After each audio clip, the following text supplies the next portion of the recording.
তো দু ধরনের মানুষ আছেন। কিছু মানুষ আছে যারা সমস্যা হলে তবেই সেদিকে মনোযোগ দেয়।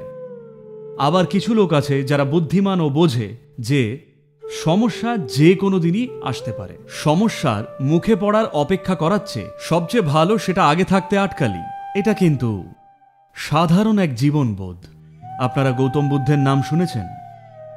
উনি একজন বৃদ্ধ লোক, একজন অসুস্থ লোক আর এক মৃত লোককে দেখে হঠাৎ উপলব্ধি করলেন যে ওনাকে জীবনের সত্যিটা খুঁজতেই হবে। মানুষ তো শয়ে শয়ে বৃদ্ধ লোক, শয়ে শয়ে অসুস্থ লোক, শয়ে শয়ে মৃত লোক দেখেছে, কিন্তু তারা স্বাভাবিক, যেই কে সেই চলছে। এর জন্য অপেক্ষা করবেন না।